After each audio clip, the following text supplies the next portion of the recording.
A very good afternoon to every one of you. Welcome back to the program. We are here for a little discussion as the program outlined. My name is Deepal. I'll be the moderator. And the topic of our discussion is different views, different results, why belief matters in meditation. And as you can see on to my right, there are full-time practitioners, 2 of them. On my left, there are full-time researchers, medical professionals, very eminent 2 professors. So I belong to neither of those groups, so I'm just an ordinary person. So I have the excuse of asking the questions that any one of you would ask. So I'll try to play the naughty role here. Let me introduce the panelists first, but I will not deliberate to introduce the Venerable monks here. On my left are 2 advisory board members of the Center of Meditation Research. It is affiliated to the University of Colombo, Faculty of Medicine. And they have been doing a lot of work in taking these research findings to various fora here and overseas. Immediately next to me is Professor Vajira Dissanayake. He is the Dean of the Faculty of Medicine at the University of Colombo and Chair and the Senior Professor of Anatomy, Genetics and Biomedical Informatics. He has been a practitioner for more than 3 decades in meditation as well, not only medicine, I suppose.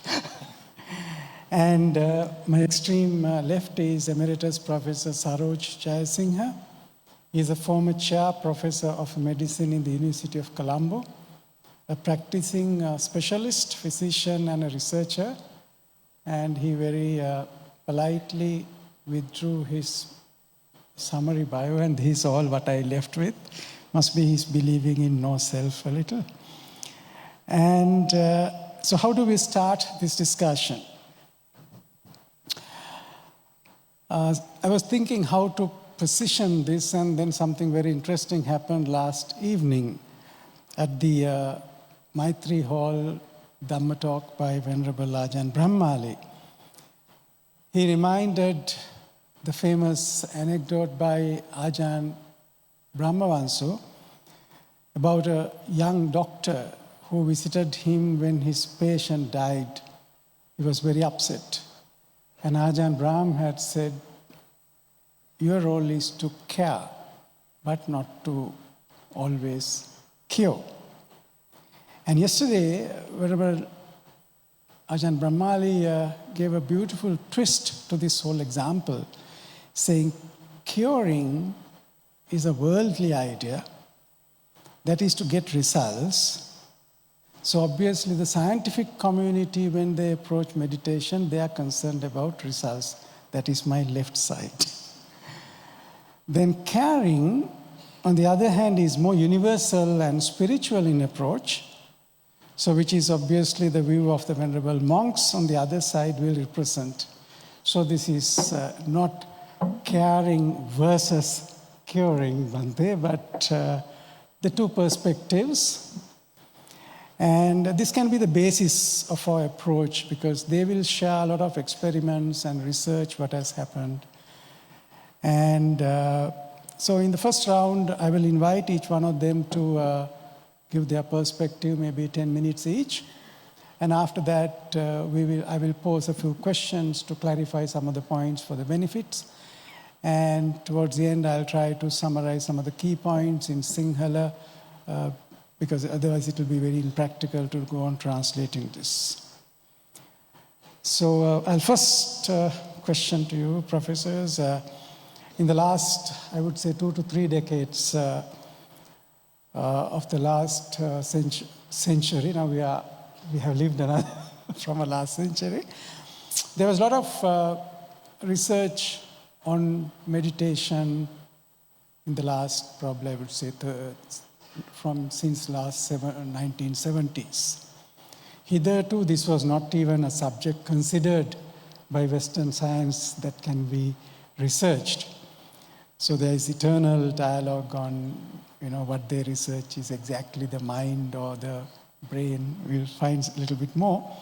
So I would like, if you could give us a little bit of background and bring us to what you all are doing in Sri Lanka, Professor Vajira. Thank you, Deepal, Venerable Bante's devotees. I would like to kind of bring in a philosophical kind of angle to what we are doing as medical professionals, teachers in medical schools, and so on. We've been, traditionally on a path of what we call the biomedical model of, health and well-being. And that's what we grew with in the second half of the last century, as it were. But as we, times changed, there was that realization that there was something beyond that. So if you look at the mission of the medical faculty of medicine of the University of Colombo, our mission is to produce graduates who can practice with competence, compassion, and care. So you can see that we have brought in a lot of human angle to this beyond the biomedical model, where we are dealing with the competence angle of the practitioners that we produce. There's this famous saying in our profession that what we can strive to do is to cure sometimes, to treat often, and comfort always. And that is what we have strived to do. And that is the kind of practitioner that we try to produce from our medical faculties. So while contemplating on all of these factors about 10 years ago, there was this opportunity in the faculty with the kind of thinking brought on by Professor Saroj, Jayasinghe, and like-minded others, that we should look at, compassion and care beyond, just two words, but to look at it from our own kind of, knowledge, traditional knowledge, Buddhist philosophy and all that angle, and to see whether we can bring in something that could be beneficial to society. So if you look at the medical profession, the science behind medicine, we look at always outcomes of our treatment. So we can define whether it's an outcome in terms of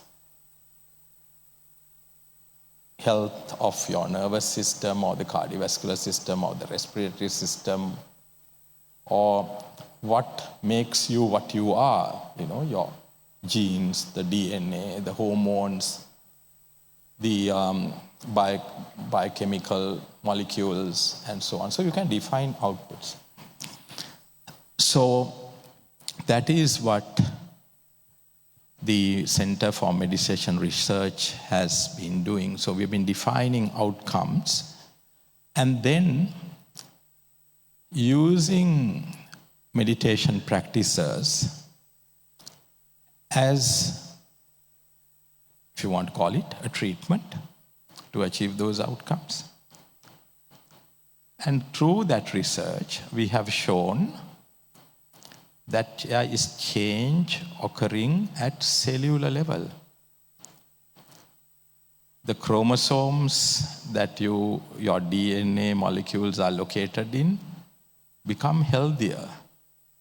As you age, usually they become shorter, but in long-term meditation practitioners, they are longer.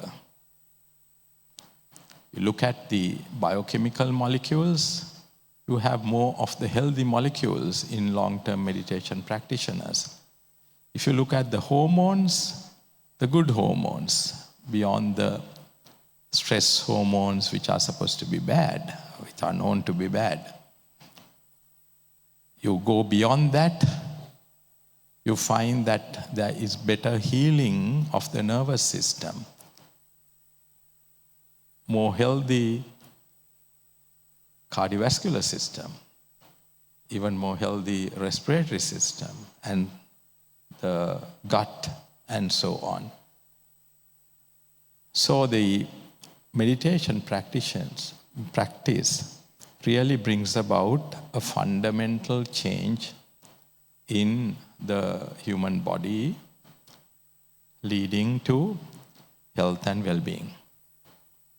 Of course, perhaps the attainment of higher levels of dhyana and so on are the extreme, outcomes of those who are intense practitioners. At the same time, if you look at it from Margapala in terms of Sovan, Sakurdagami, Anagami and Arahat, it could be the other, the paths.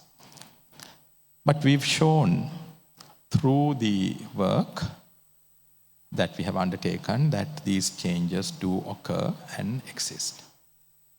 Now, the topic of today's discussion is different views. What you bring into this practice, does it alter?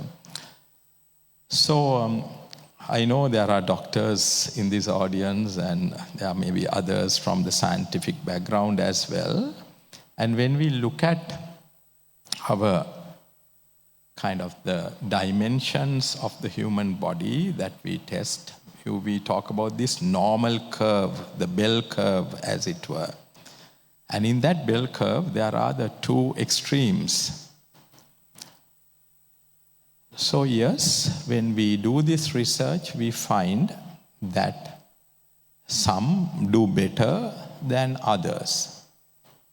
So there could be other, aspects that a practitioner brings in to his practice that makes you do better or worse. But what those aspects are require, further research. But we acknowledge the fact that there is diversity in the outcomes, in terms of medical outcomes, in the practitioners who are engaged in meditative practice. But in the long run, there is no doubt that it has immense benefit. So I'd like to, leave at that, Deepal, and hand over to you, and maybe pass on to Prof. Pass on to Professor Saroj to take a little bit on a more wider context, how it has evolved. Thank you very much, Venerable monks, ladies and gentlemen. I am a researcher and I am coming from the world of research to try and see what sort of scientific explanations can be given to meditative practice. So it's a case of science chasing after what the Lord Buddha has preached several thousands of years ago. Because we find using the instruments we have that we can confirm certain changes in the body which happen with meditation. As Prof. Vajira mentioned, there are certain changes which happen, and these seem to be seen in certain instruments and so on which we use. To start off with, the initial interest in the so-called Western scientific world began probably in 1960s in the US, where they looked at mainly transcendental meditation. And they described certain changes in the electrical activity of the brain. So when your brain is working, there's certain electrical activities we are able to look at by an instrument called EEG. And they found there were certain changes in meditators. And they described a thing called a relaxation response in meditators. Later on, again in the States, they used mindfulness.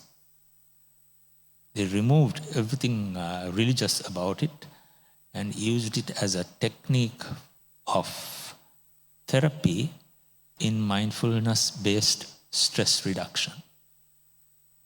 That was again 1970s.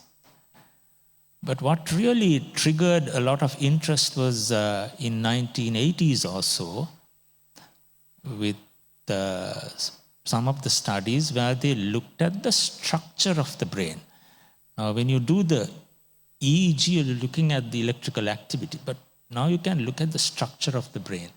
You can see it with, we are familiar with CT scans and MRIs. With the MRI, you can really see certain parts of the brain. And the technique also allows you to look at the blood flow and the use of oxygen by the cells.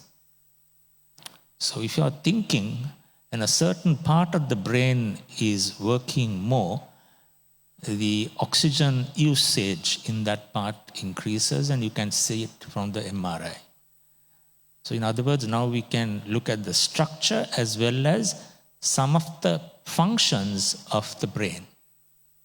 And then they were amazed because long-term meditators had changes, permanent changes in the brain. That's what we call neuroplasticity. Right? When they go on meditating, you see certain permanent changes. So this brought in a whole new area of research, because now you're able to look at the function as it happens, and then you can look at the structure of the brain of long-term meditators. And this is what led to a whole area of research on the effects of meditation on the brain. And now we find correlations. We can see certain changes in the way the networks are functioning. So not only the structure, now we look at how these different areas are firing. You must remember that the brain has 86 billion neurons and probably 500 to 1,000 trillion connections. So it's unimaginable. But we are able to look at it at some sort of level. And this has now led to research showing that long-term meditators, in fact, have different brains. Right? And how you get there can depend on the duration, but more on the duration, there is certain skills of meditation. And that's where the masters are important, because you can arrive at certain changes in your brain even with a shorter time, but by intense meditation. And in addition to all this, you have some of the changes which Prof. Vajira mentioned at the level of the cell and at the level of tissues like blood pressure and so on, but at the level of the nucleus. or those who are well versed in science will realize, you're talking of subcellular, inside the cell, certain changes happening in long-term meditators. And some of the studies done in our faculty have also shown this. So we are seeing a huge change in the way we look at meditation and meditators from the view of science, because there's accumulating evidence of all this. Now, to tie it up with the caring and compassion, again, very fascinating studies which show that loving kindness meditation, metta meditation, actually increases your compassion. So if you go on doing metta meditation, you become a better person. The common criticism is that, that person is meditating, but he's such and such a useless person who is bad. Well, the answer to that is, if the person didn't meditate, he might have been worse. So, he or she. So there's good evidence now of how long-term metta meditation will rewire your brain and make people more compassionate. So now this brings a huge area, a novel area, because now you're talking of what we call epidemiology of compassion. Can a society be made more compassionate by mass actions such as meditation and training people to meditate from childhood? I think the evidence is very strong that it can be done, and Sri Lanka certainly should be taking a lead in this, because it's in our culture. Even though the medical profession lagged behind while going and meditating on Saturday and Sunday on Poya Day, but never applied it to our medical practice until someone from overseas told us to do so. So anyway, that's my opening. Thank you. මම හිතනවා මේ කියපු කරුණු වලින් කීපයක් මම සිංහලෙන් කිව්වොත් අපිට ඊළඟ කොටසට යනකොට ප්‍රයෝජනවත් වෙයි. මේ මහාචාර්යවරු දෙදෙනාගේම කතාවේ හරය ගත්තොත් මෑත කාලයක ලෝකයේ භාවනා කිරීමේ ලැබෙන ප්‍රතිඵල පිළිබඳව ලොකු උනන්දුවක් ඇති වෙලා තියෙනවා. ඒ පිළිබඳ නොඑක් පරීක්ෂණ කරලා තියෙනවා, විද්‍යාත්මක ක්‍රම භාවිතා කරලා. එතෙන්දී හොයාගෙන තියෙනවා දැන් සෑහෙන විශ්වසනීය තත්වයකට මේ දිගු කාලයක් භාවනා කිරීම නිසා පුද්ගලයන්ගේ සෛලවල වෙනස්කම් සිදු වෙනවා. ඒ වගේම මොළයේ වෙනස්කම් සිදු වෙනවා. මොළයේ විවිධ පැතිකඩවල් එක්ක කරන ගනුදෙනු වෙනස් වෙනවා. ඒ මිනිස්සුගේ සත්වයාගේ මනුෂ්‍යයාගේ ස්වභාවය වෙනස් වෙනවා. ඔවුන්ගේ හෝමෝන් වෙනස් වෙනවා. ඔවුන්ගේ සෛලවල වෙනස් වීම නිසා ඔවුන්ගේ ආයුෂ වැඩි වෙනවා. ඒ වගේම මේ විද්‍යාඥයින්ට හොයාගන්න පුළුවන් වෙලා තියෙනවා දැන් අලුත්ම විදිහට මේ සාමාන්‍ය භාවනාවට අමතරව මෛත්‍රියත් එක්කව කරොත් ඒ මිනිස්යන්ගේ හැසිරීමේ වෙනසකුත් සිදු වෙනවා කියලා. මෙතෙන්දී මේ මහාචාර්යවරු යෝජනා කරනවා ඇත්තටම දැන් අපිට මේක දැන් විද්‍යාත්මකවත් තහවුරු වෙලා තියෙන නිසා භාවනාව අගය කරන්නා වූ සමාජයක් හැටියට අපිට මේක පුළුල් කරොත් එහෙම සමාජයේ එතුමා වචනයක් පාවිච්චි කරා එපිඩෙමොලොජි. මම දන්නේ ඒකට සිංහල වචනේ මොකක්ද කියලා. මම හිතන්නේ කියන්නේ දැන් එපිඩෙමි එකක් කියලා කියන්නේ ලෙඩක් බෝ වෙන එකක් නේ. මේක බෝ කරගන්න පුළුවන් හොඳ ලෙඩක් වගේ කතාවක් තමයි කියුනේ. කමන්නේ දැන් මේ ඉන්නේ හැමෝටම පොඩ්ඩක් හරි ඒ ලෙඩේ තියෙනවා කියලා හිතනවා.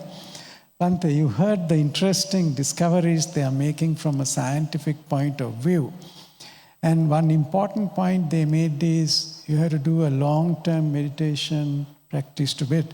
Some of us who try to meditate, people say, even though you meditate, now you have given an answer, right? Maybe would have been a much worse person than now. And you have been emphasizing on the importance of the attitude.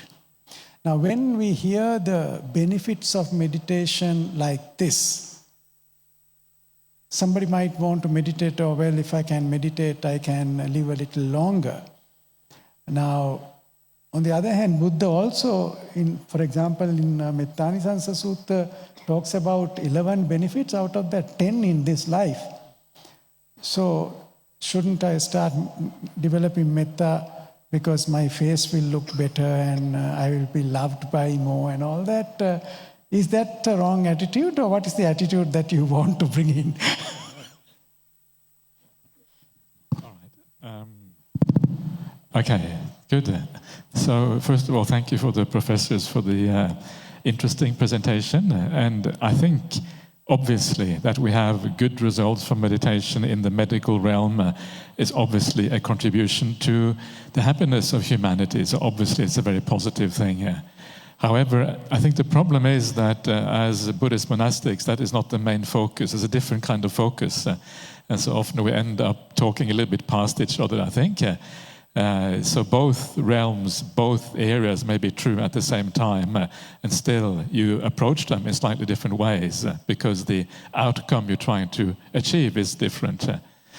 But anyway, I agree, and I'm also very glad that you are both into caring, not just curing. That's very positive, yeah?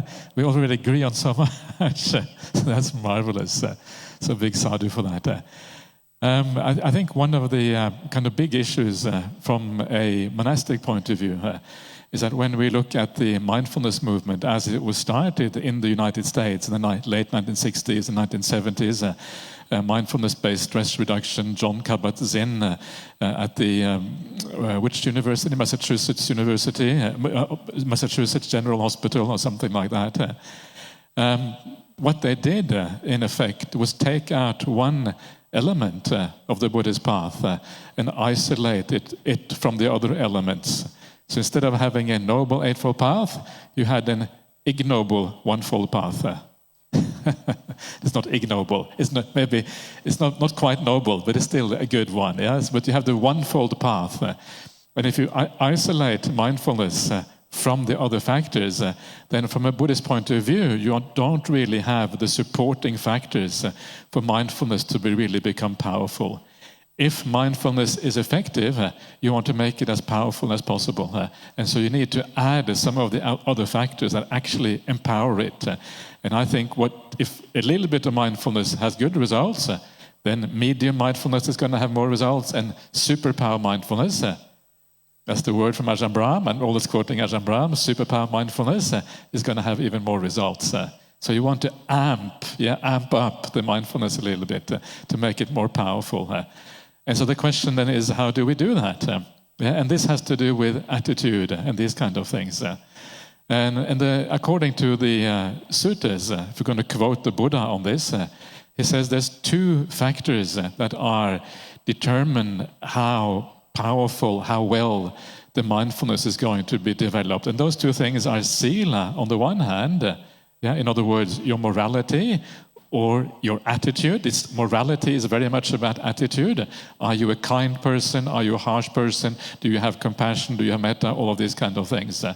On the other hand, it's ujjuka ditti. Ujjuka ditti basically means straight view or right view. In other words, a view that accords with the Buddhist way of describing the world. And these are the two factors that we kind of need to add to make mindfulness really powerful. And this is, I think, being recognized slowly. It took a while before it happened. Now it is happening also in the United States. They're recognizing the importance of ethics and morality, how that actually enhances mindfulness. And it's very obvious why that is the case. If you are an ethical and kind-hearted person, you tend to feel good about yourself. We all know if you make a mistake, you do something which isn't quite nice, and then you feel bad about yourself afterwards. Bad ethics lead to bad mental health, I suppose. Sometimes they call that moral injury. Moral injury is one of these modern terminology. If you are immoral, you injure yourself psychologically through that. And moral injury means basically that you feel bad, you feel rotten, you have trauma, you have stress, all of these kind of things. And of course, it's much more difficult to be really present if you have these kind of moral injuries in your life. However, if you are a good person with good qualities, you have a general sense of metta and compassion, the present feels very nice. And when the present feels nice, it's really, really easy to be mindful. You just want to be here because the here is nice. The fantasizing is worse. And so for that reason, mindfulness becomes very easy to achieve. So this is one aspect, where attitude is very important, the idea of sila, the sila attitude. The other one is the view. And this is where we are probably getting a little bit away from the kind of scientific outlook on things. So you had to excuse me for being slightly non-scientific here. Actually, maybe it isn't non-scientific. Maybe, and this is one of my theories, that we tend to distinguish between the secular world and the religious world, as if these two spheres of inquiry or these two spheres of whatever are somehow completely separate. But I think this is a mistake, and I think the idea of secularism is something that grew out of European history in the age of Enlightenment in Europe, where they were trying to separate state and church. But that was a very different kind of religion from the sort of religion we are used to these days. And I think this distinction between religion and secularism actually is outdated, and it isn't really as useful as it was at that time in the Middle Ages in Europe. And so for this reason, I think we can listen more to certain so-called religious ideas. Anyway, is Buddhism a religion anyway? Religion is a Western word derived from the Western experience. Does it really apply to Buddhism? It is not at all obvious that that is the case. And I would argue that in many ways it does not apply. And so what does Buddhism have to say then? If we open our minds a little bit in this way, what does Buddhism have to say? And what Buddhism has to say, that if you want to create real happiness in your life, real happiness comes from your spiritual qualities, not from the worldly outcomes.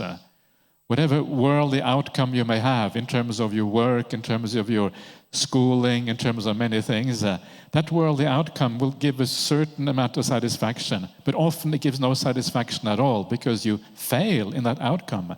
Very often it's not up to you, it's up to external circumstances whether you will succeed or not. And so from a right values point of view, it is far more important to emphasize the spiritual values, because that is where you actually do create a fundamental happiness within yourself, an overcoming of mental suffering. The spiritual, so we need to invert the hierarchy of values. Instead of putting the worldly values on top, and the spiritual qualities are there to support the worldly outcomes. And this is basically what my esteemed professors on the left here are saying, and I don't have an issue with that really. I understand why they're coming from that point of view. You use meditation to support worldly outcomes. We would say it should be the other way around. You should actually have the spiritual values on top, and all the worldly things should go into those spiritual values, so that you live a life, your worldly life supports the spiritual qualities instead. So it's an inversion of the pyramid of what is valuable, and that is how you can create a proper, real foundation of happiness for human beings. Anyway, I've said too much already, so I'm going to stop there. Thank you. Before I move on to Venerable Damita, I'll just quick points in Sinhala. So it's important to build the story. අපේ මහාචාර්යවරුන්ගේ අදහසට වෙනස් විදිහකට තමයි ආජාන් බ්‍රහ්මාලි මේකට ප්‍රවේශ වෙන්නේ. උන්වහන්සේගේ එක වැදගත් අවධානයක් තමයි මේ භාවනාවට යොමු වෙනකොට තියෙන්න ඕන ආකල්පය කුමක්ද කියන එක. එතෙන්දී ප්‍රධාන කාරණා දෙකක් උන්වහන්සේ සඳහන් කරා. එකක් තමයි මේ ශීලය කියන එක. එතකොට සිල්වත් වීම තුළ තමන් තුළ ඇතිවෙන ඒ මානසික නිදහස සිහිය වැඩිවීමට උපකාර වෙනවා. දෙවෙනි එක තමයි සම්මා දිට්ඨිය. උන්වහන්සේගේ උදේ ධර්ම දේශනාවේදී කියපු ප්‍රධාන කරුණක් නැවතත් අවධාරණය කරා. මොකද නියම සතුට කියන එක උන්වහන්සේ විග්‍රහ කරන්නේ අර මේ ලෞකික දේවල් වලට පස්සේ ලැබෙන එකක් හැටියට නෙමෙයි. අධ්‍යාත්මික සතුට පළවෙනි තැන දාගත්තාම එතකොට ඉතුරු ඒවා ටිකට නියම තැන ලැබෙනවා කියන එක. මේකමයි උන්වහන්සේ කියන්නේ හරියට ත්‍රිකෝණය උඩ යටි කුරු කරලා බලන්න කියනවා වගේ. මට මෙතෙන්දි මතක් වෙනවා ආජාන් බ්‍රහම් කියපු කතාවක්. You first find time for meditation and then you will find time for everything else. Ajahn Brahmali කිව්වා අහම්දුරෝ කිව්වක පාදක්. ඉස්සෙල්ලා භාවනාව හොයාගන්න ඊට පස්සේ ඔබට අනිත් ඒවාට වෙලාව හම්බ වෙයි කියලා. අපි හිතන්නේ අනිත් පැත්ත. මම හිතන්නේ මේ උන්වහන්සේගේ අදහසෙත් ඒකමයි තියෙන්නේ. Venerable Damita, as a practitioner, how would you see this relationship, right? Looking for results from meditation and looking at our attitudinal way of approaching it. You must be having some practical experiences. Thank you, dear Ajahn and learned professors. So it was nice to listen to you, professors, and I would like to add a little bit more what Ajahn already mentioned. But first of all, if I talk about the reason behind why we sort of sit together, talk about this matter, is that we know actually in this time people have sort of like the worldview of science has become very dominant and for a good reason. And what we see, all this progress and things, actually that's due to science. So we see sometimes as Buddhists or any sort of interested party that if we can get another sort of like we do like a triangulation, like you try to sort of position yourself where on the map, you sort of look at a peak and you try to determine you are here, and if you get another reading to another peak on the landscape, you are so sure that you are exactly here. So we would like to hear from the scientific perspective also, and like the questions we had today, Ajahn answered. There also we see like, okay, is there a way we can sort of explain these things like rebirth through science? Although we know that the territory of science is more into this physical sort of a realm and spirituality mostly about the mental qualities, as Ajahn pointed out. Still, we see that now the science is kind of taking interest in this new avenue of how the mind works and things like that. So a lot of Buddhists are like interested sometimes, like just to kind of get a perspective actually what these learned scientists would say about a certain thing. Having said that, we know at the end of the day there is this sort of a different sort of a realm also. But we try to basically, as I say it, this interest of meditation, actually it was inspired by the Buddhist practices and any other sort of practices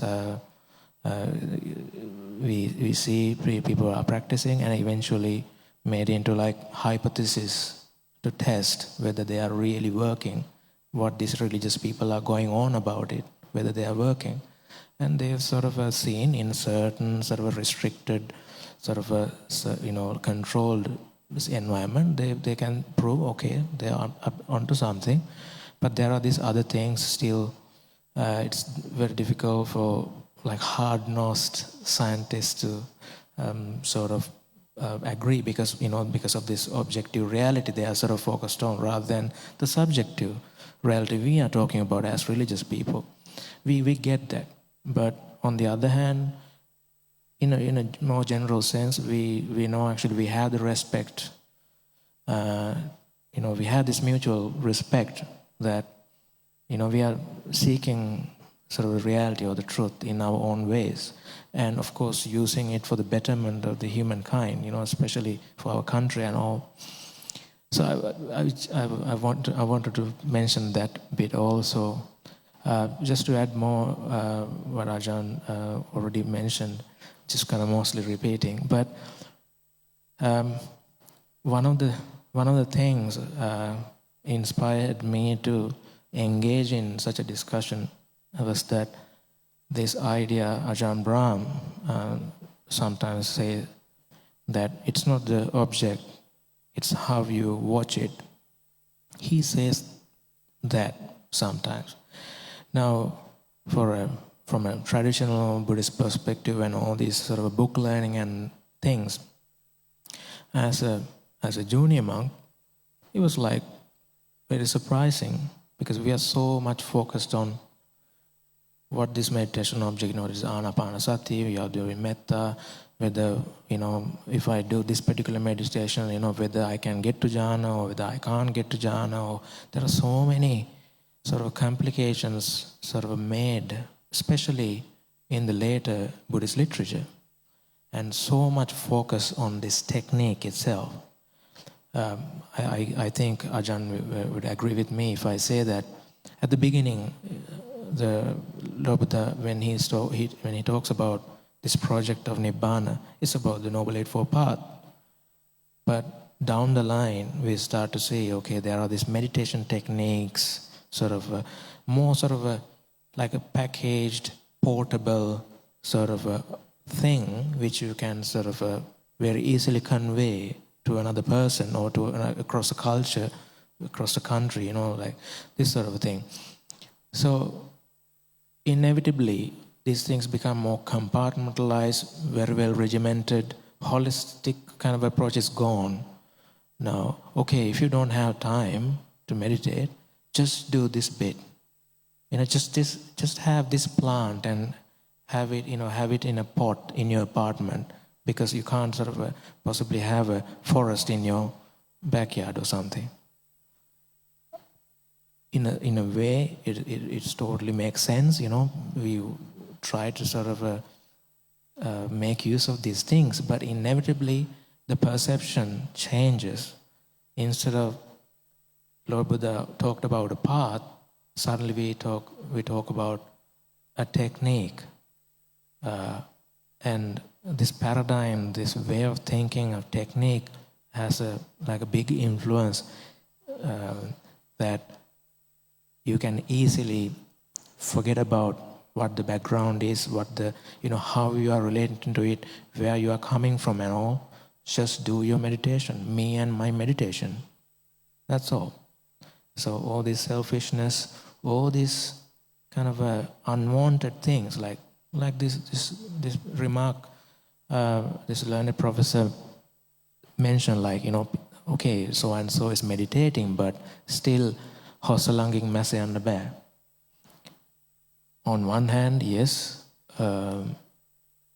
it would have been worse if they don't meditate. But on the other hand, maybe we can ask whether they are sort of practicing it in the correct way. Is it just the focus on merely the object, me and my breath meditation, or why am I doing this thing in the first place? Are we asking this question why at all? So that's what I wanted to point out.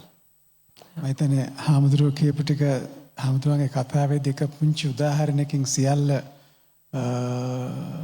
Summarise කරා හාමුදුරුවෝ මේ අපිට ගේ පිටිපස්සේ වනයක් වවා ගන්න බැරි නිසා තට්ටු නිවාසක ඉන්නකොට අපි ගෙනහැල්ලා පොඩි පැලයක් තියා ගන්නවා. එතකොට මේ ප්‍රතිඵල සඳහා යම්කිසි භාවනා ක්‍රමයක් ගැන විතරක් හිතනකොට අපිට අර වනය අමතක වෙනවද කියන ප්‍රශ්නේ තමයි උන්වහන්සේ බොහොම ගැඹුරින් ඇහුවේ. Professor, I have two questions I would allow any one of you to pick up. One is arising from what Ajahn said. Have there been any instances where we have experimented the morality side? Because I know there had been experiments in prisons where people have, in prisons I don't think they do much harm to anything. They are not criminals anymore. But they have tried, so our first question is there anything in science which can suggest? Because the morality will always have the guilt feeling when you realize I did something wrong. But at the moment I do it, I don't think I am doing anything wrong. But later only I think that is wrong, the moment you realize. So that's where the regret comes. Has any research done to find out whether there has been any impact of such things, or do you think it's a hypothesis worth exploring? Thank you very much. So offhand I can't recall any specific scientific study as such which has been done. But certainly when you get a group of people to meditate, there are changes in the way they think and the way they behave. So what we call pro-social behavior. So all these are experiments where they look at, they try to measure. Scientists try to measure the immeasurable at one level, but you try to measure pro-social behavior. And with meditation, there seems to be a change. So over to you. Vajira, why don't you take that? There is an interesting study done by our own group which shows that meditation, those who are long-term meditators cultivate good practices. And as a result of that, the carbon footprint, that is what we are measuring now to look at the environmental impact, the carbon footprint left behind by those who are engaged in a long-term meditation is smaller than the footprint of others, purely by the behavioral changes that is brought through meditative practices. So, sitting there not doing anything. No, I think consumption patterns change. So they are not excessive consumption, they are not materialistic, their consumption patterns change. They'll be mindful in the way they, use their materialistic world, if you put it that way. And that brings about that change. So there is definite, that kind of worldly benefit that comes about. Yeah, I think it's a chicken and egg situation because in certain instances we will be able to get people on the noble path, and then they will use meditation as part of their path towards Nibbana or towards the noble path. Whereas there will be others who will be using meditation as an instrument. And what we are, of course, we are finding is so far is that even when you use it as an instrument, it still has its beneficial effects. And hopefully, they will also come to that path. So I think it's a sort of a, it's a system sort of thing which is happening here. Just a segue question. When you all are researching, what kind of meditation practices do these subjects do? Is it Anapanasati, or is it Metta meditation, or is it Kasina Bhavana, or what? Mainly Anapanasati, also a combination of Metta as well.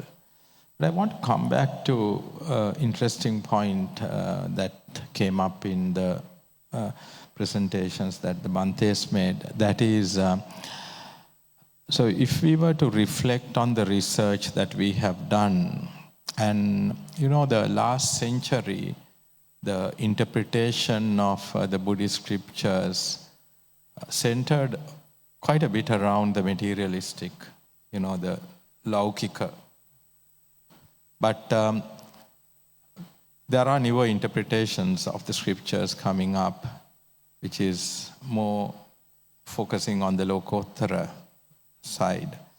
So our research is pretty much the materialistic benefits of meditation, because if you look at researching the human body is made up of the Satara Mahabhuta. So our devices can only test the whatever is made of Satara Mahabhuta. But the Lokottara side is abhutika. It's not made of the Satara Mahabhuta, the Manomaya Kaya and the Chitta the Kaya and so on. And we don't have devices to test those. We don't have a test in whatever form to test those. So that is an interesting challenge that we have.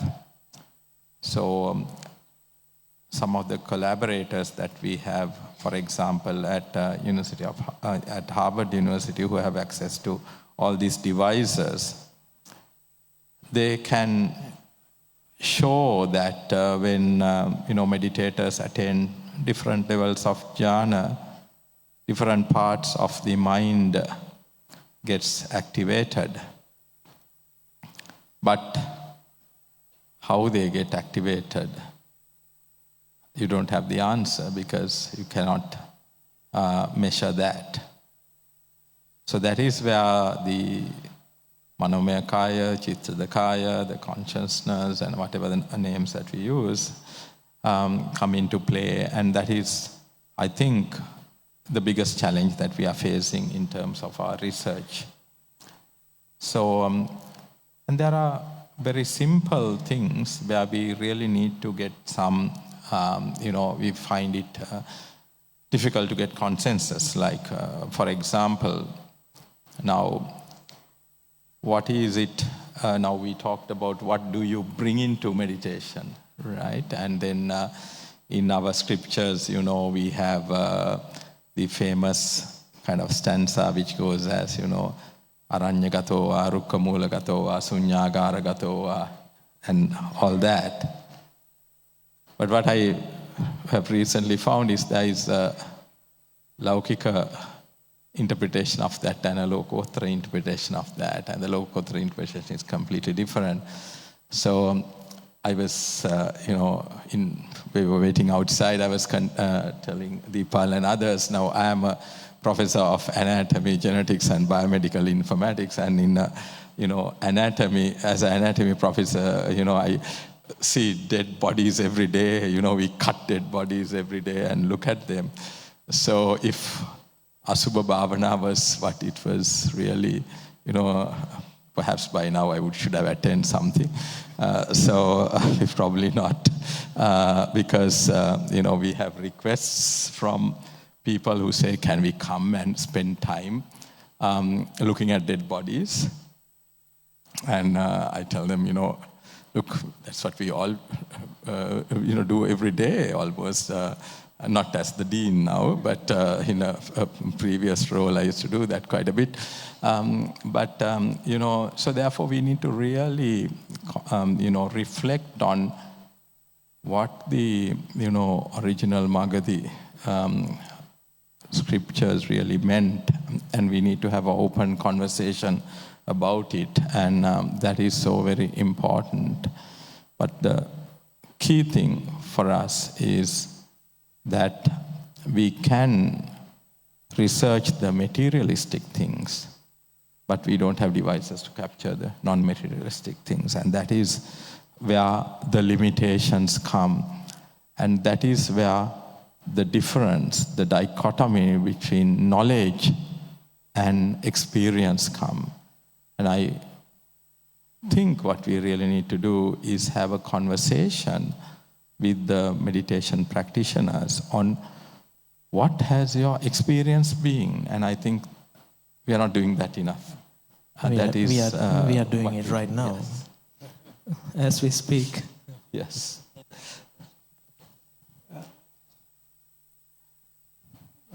I think it's time to... Yeah. Would you like to say anything, Bhante? Concluding remarks. I have my own microphone. Yeah, I think if you really look at, we haven't explored the topic.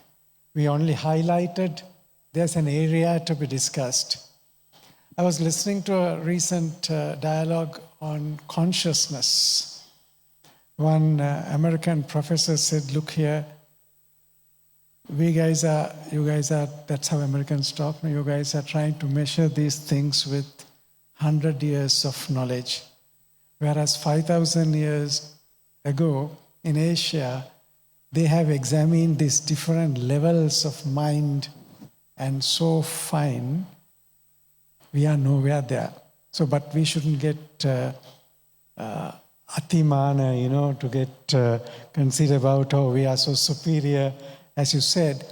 But I think this shows that there are certain scientific evidence that is so compelling, which gives us even more encouragement to practice. And as Ajahn Brahmali said in the morning, if you believe in Buddha, I think there's enough evidence what to do. And I think the best evidence comes when you practice Dhamma in your own life. Don't worry too much about what happens to the others. I think that's the beauty of this Dhamma. Right? All of us have tried something, and this discussion, if at all, is an encouragement and to highlight the importance of having this conversation between practicing monastics and the scientific community. Because this, as it has happened already today, mindfulness has reached, as a concept and a practice, from high security prisons to high tension boardrooms, from schools to hospitals. So it tells that there is an interest. So that's a positive thing. And as Ajahn Brahmali continued to say, but the important thing is finding that right position for it. And I hope this discussion gave you a glimpse of what is possible. We are so grateful for Ajahn Brahmali for spending time, and Venerable Mudita, and of course to the two learned professors. We just touched a little bit of what you could share with us. Thank you so much, professors. Thank you so much. And we have time for a little break because you need some free time before we meet at 2 o'clock for a Dhamma talk by Ajahn Brahmali. And we don't have any time for any more Q&A. Yeah, so we will have a Dhamma talk at 2 o'clock, and it will be translated by Venerable Damita at 3 o'clock.